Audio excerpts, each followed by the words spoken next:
A fire on the moon sounds like science fiction until you picture it in the most ordinary place imaginable. Not outside, on gray dust, under a black sky. Inside a room, a small room, 4 walls, a ceiling, a fan pushing air through filters, wiring behind panels, fabric straps, plastic trays, batteries charging quietly while people sleep. If something catches fire in your home tonight, you can run outside. You can call for help. You can breathe. On the moon, there is no outside. You can breathe. And that is why NASA is planning something that sounds impossible. The first ever controlled fire experiment on the lunar surface. Not for spectacle. For the one fire they never want to see, the accidental one, in a sealed habitat. When the nearest rescue is 250,000 miles away. Here's the twist. You cannot strike a match in the lunar vacuum and watch it burn. The moon has essentially no atmosphere, no free oxygen, so an open flame outside would die instantly. So what does fire on the moon actually mean? It means the kind of fire humans bring with them. Artemis is designed to move beyond short visits. NASA's stated goal is a sustained presence. Landers, pressurized rovers, surface habitats, power systems, months of operations, and daily life. And daily life is where accidents live. Chargers, connectors, worn insulation, overheated components, a tool left where it shouldn't be.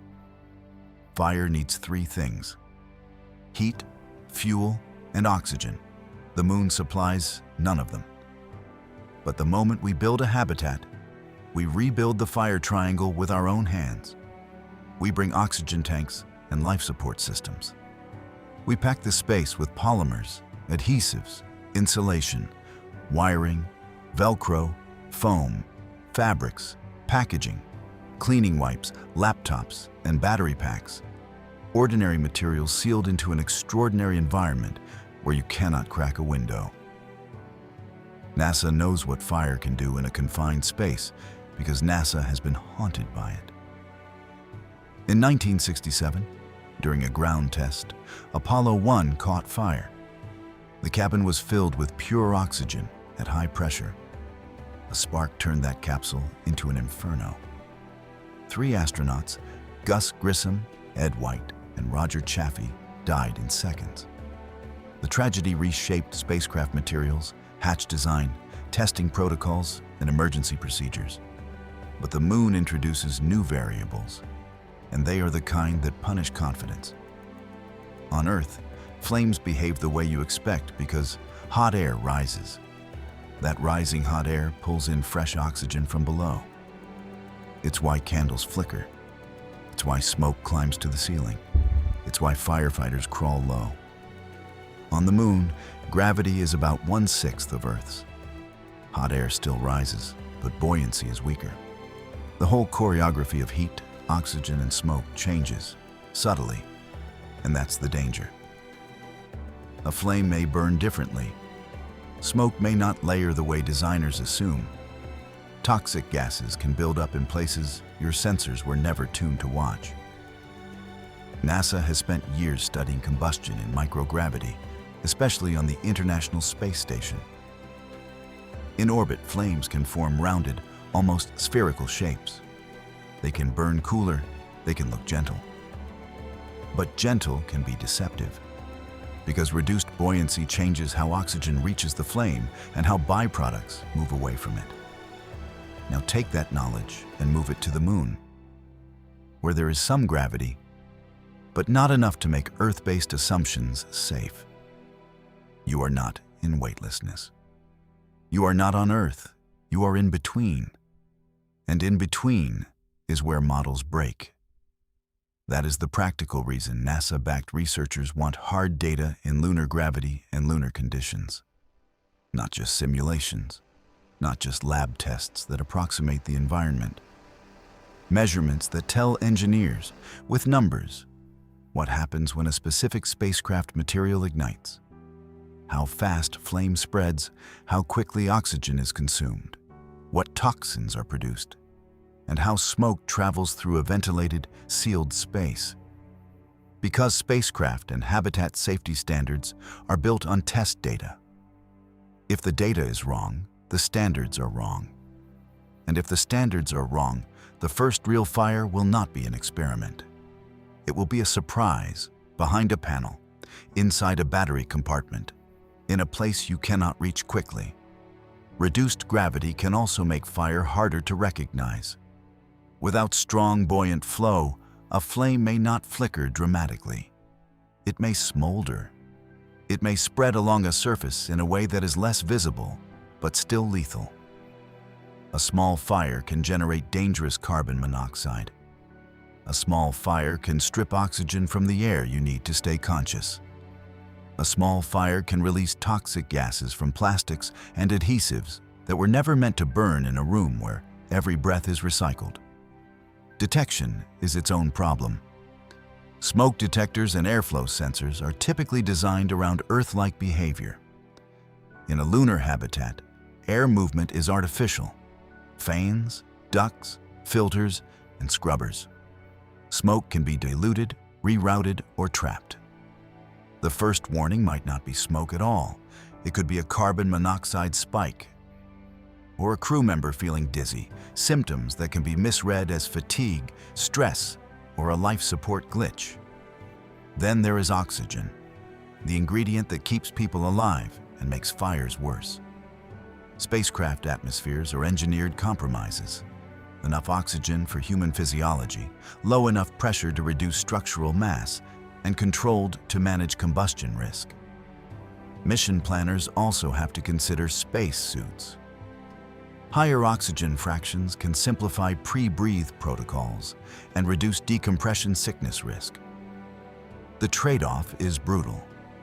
Oxygen-rich environments can turn everyday materials into accelerants. Apollo 1 proved that in the most painful way possible. On the Moon, where rapid evacuation is not an option, that trade-off becomes existential. And the Moon adds a villain most people never think about: dust. Lunar regolith is not like beach sand. It is sharp, abrasive, and electrostatically clingy. It infiltrates seals, coats surfaces, and contaminates filters. Dust in ventilation is not just a cleanliness issue. It can clog sensors, degrade heat dissipation, and accumulate near electronics. When heat cannot escape, components run hotter. Hotter components fail more often. And failure is one of the most common pathways to ignition, whether on Earth, in aircraft, or in spacecraft. Batteries are another pressure point. Artemis surface operations will rely heavily on high-density energy storage, often lithium-based. These systems pack enormous power into tight volumes, and they can fail catastrophically. Thermal runaway is the term engineers use when a battery cell heats faster than it can shed that heat, triggering neighboring cells like dominoes. On Earth, that can produce intense fires that are difficult to extinguish. In a sealed lunar habitat, the same event can poison the air, knock out power, and stress life support systems at the worst possible moment. So why light a fire on purpose? Because controlled fire is information. Uncontrolled fire is tragedy. A deliberate experiment can be designed to fail safely, contained, measured, and understood. It can validate whether a material self-extinguishes or keeps creeping. It can reveal whether detectors are tuned to the wrong signatures. It can show whether ventilation isolates smoke or spreads it to every corner. Even extinguishing a fire is different in space-like environments. Water is heavy and can destroy electronics. Carbon dioxide behaves differently depending on pressure and airflow. Powders can contaminate life support systems and create inhalation hazards. In some scenarios, the best option may be to change the cabin atmosphere itself, starving the fire by reducing oxygen. Effective, but suddenly you are trading fire risk for human breathing. That is not a movie dilemma. That is a checklist dilemma. There is also a reality NASA cannot ignore. Artemis is high profile and expensive, with contractors building landers, suits, habitats, and power systems under schedule pressure. Safety testing costs time. Time costs money. Money attracts politics. A lunar fire experiment, if it flies, is a signal that NASA is trying to buy down risk with hard data rather than optimistic assumptions. But it also raises a harder question. What if the measurements tell us something we do not want to hear? What if the safest design is heavier, slower, and more expensive? What if safe enough becomes a negotiation? Because the moon is not the end of this story. It is the rehearsal. If humans are serious about Mars, months of travel, years away, there is no quick return and no timely rescue. A small electrical fault that would be manageable on Earth could be fatal in a sealed habitat millions of miles from home.